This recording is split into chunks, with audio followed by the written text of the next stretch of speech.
Dans cette vidéo, je vais vous montrer comment aller chercher des clients sans pub en 2025 parce que oui, c'est encore possible et ça fonctionne très très bien.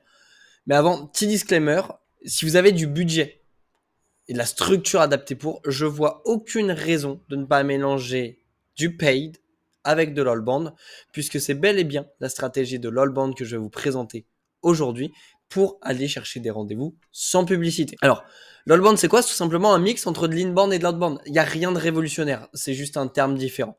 Grosso modo, ça veut dire quoi? Ça veut dire mixer à la fois le contenu qui va faire venir les cibles chaudes vers vous, d'accord? Parce que vous avez parlé d'un sujet qui parle à quelqu'un, parce que vous allez distribuer un lead magnet qui répond à un besoin spécifique.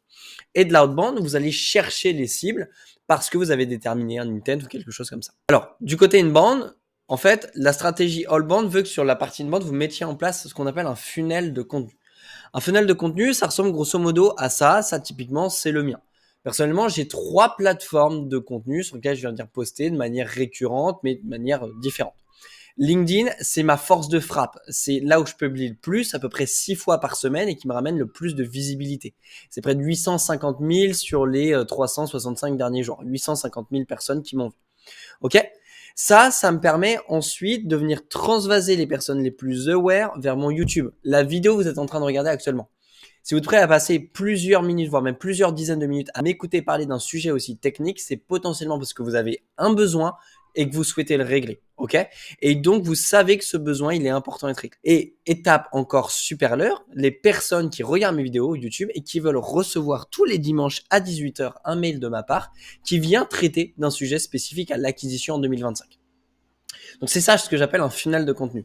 C'est que vous avez plusieurs plateformes, en l'occurrence j'en ai 3, LinkedIn, YouTube, Newsletter, ça peut être autre chose, mais 3 plateformes ou plus ou moins, qu'importe, mais 3 plateformes qui ont chacune leur place bien précise et qui permettent de travailler votre bassin d'audience de manière efficace. Grosso modo, LinkedIn permet de me faire connaître, YouTube permet aux personnes qui me connaissent d'en savoir un petit peu plus sur moi et de vérifier mes compétences, et ma newsletter permet de retravailler les personnes les plus chaudes dans ma communauté, tout simplement. D'un point de vue de l'outbound, on a bien évidemment de l'intent-based. Je veux pas parler des campagnes de prospection classiques où on exporte 15 000 boîtes, on trouve le contact de toutes les personnes et puis on les contacte un peu à la demande, à la volée comme ça. Pour moi, ce qui marche en 2025, c'est les campagnes intent-based, ok? Campagne intent-based, c'est quoi? C'est une cible qui montre un intérêt. Elle vient liker un de vos posts, elle est passée sur la page entreprise LinkedIn de votre boîte, elle est passée sur votre site web, ou un intent plus spécifique, plus compliqué à targeter. Si ça vous intéresse d'en savoir un petit peu plus sur les intents, j'ai fait une vidéo il y a de ça peut-être 2 ou 3 mois dans lequel je détaille l'ensemble de ma stratégie, de ma méthodologie pour mettre en place des intents. Je vous invite à aller la regarder, c'est très instructif et surtout ça vous permet de mettre en place des campagnes in-base qui vont être performantes par la suite. L'avantage du fait de contacter une cible qui montre un intérêt, c'est que vous pouvez ensuite plus facilement trouver son problème ou sa sous-problématique et la traiter. Et ça vous permet de renforcer votre confiance et augmenter votre traction.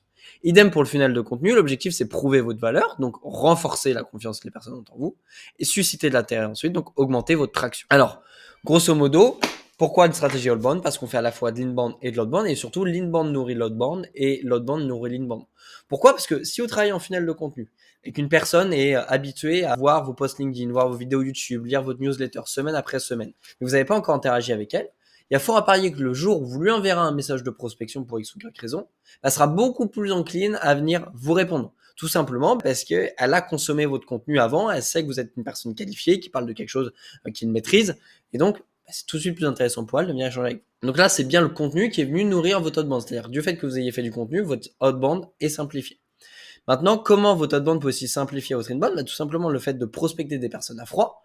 Il y a fort à parier que toutes ne vous diront pas oui en rendez-vous, d'accord? L'autre objectif, c'est que si une personne ne vous dit pas oui pour un rendez-vous, c'est pas de se braquer, c'est simplement de lui dire ok, est-ce que dans tous les cas, il y a une problématique ou un sujet important chez vous sur ces derniers moments, ok? Il y a fort à parier que si vous tournez bien la chose, une personne vous répond oui, et c'est à ce moment-là que votre inbound peut rentrer en jeu. Pourquoi? Parce que vous pouvez du coup lui soumettre un contenu que vous avez réalisé au préalable, un lead magnet, comme un post LinkedIn, une vidéo YouTube, une newsletter. Et si ce post, cette vidéo, cette newsletter est pertinente pour la personne à qui vous l'envoyez, il va falloir parier qu'à ce moment-là, elle s'abonne du coup à vos différentes chaînes et donc suivre maintenant votre contenu. D'accord? Donc c'est pour ça que l'inbound nourrit l'outbound et l'outbound nourrit l'inbound. Ok? C'est hyper important de mélanger les deux. Et les boîtes qui me disent encore non, mais j'ai une stratégie inbound qui tourne bien, je vois pas l'intérêt de mettre de l'outbound, c'est complètement bête et l'inverse aussi. Donc ça permet de donner quoi? Tout simplement, si je prends juste la partie vraiment interaction, contenu faire prospection. Ça permet que vous avez du coup votre funnel de création, LinkedIn, YouTube, newsletter. Donc LinkedIn, je touche beaucoup de monde qui s'intéresse à mon sujet. YouTube, je développe mes sujets en format long pour les personnes les plus intéressées. Et newsletter, j'aborde des sujets uniques et propose des démonstrations plus complètes une fois par semaine pour le 1% des personnes les plus intéressées. Ok. Et en fait, moi, ce que je mets en place, c'est que je mets en place des intents spécifiques. Typiquement, sur mon post LinkedIn, je vais venir interagir avec ceux qui ont liké mes posts, commenté mes posts. D'accord. Je mets en place un petit filtering pour pas contacter n'importe qui. Et ensuite, un petit message tout con du style salut, j'ai vu que tu avais liké mon dernier post LinkedIn ou tu avais commenté mon dernier post LinkedIn, c'est un sujet qui t'intéresse et tu commences à faire la conversation. Ok. Donc là, inbound et là, prospection. Je viens répondre sur mon inbound. C'est-à-dire que j'ai pas eu la personne qui a directement sollicité un rendez-vous avec moi, donc je vais le solliciter en la prospectant. Ok. YouTube, c'est un petit peu plus compliqué à traquer, quoique je pourrais essayer d'échanger un petit peu avec les personnes qui commentent.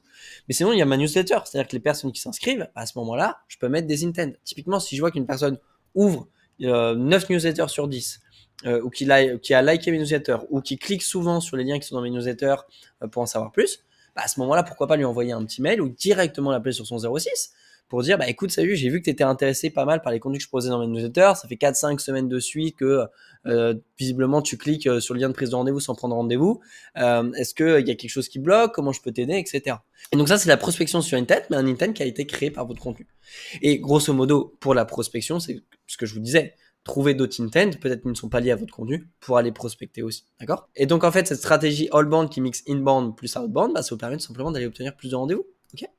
Pourquoi? Parce que bah, ce funnel, pour moi, c'est à peu près une cinquantaine de rendez-vous chaque mois qui tombent. Simplement en mettant des relances au bon endroit et en créant un petit peu de contenu, comme cette vidéo que vous êtes en train de regarder. Si jamais vous faites de la prospection, que vous avez le sentiment d'avoir atteint un plafond de verre, ou au contraire que vous ne faites pas encore de prospection parce que vous ne savez pas comment vous lancer, je vous invite à réserver un call de consulting offert avec moi dans lequel on va venir analyser un petit peu ce que vous faites, ce que vous ne faites pas encore, voir ce qui est bien ou ce qui est moins bien. L'idée, c'est aussi de pouvoir vous présenter comment une stratégie all-bound comme celle-ci pourrait être implémentée dans votre entreprise. Et si jamais on sent que c'est le bon moment pour vous et pour votre boîte, alors pourquoi pas vous présenter les différents services que je propose à mes clients pour faire en sorte que l'acquisition soit votre fort en 2020.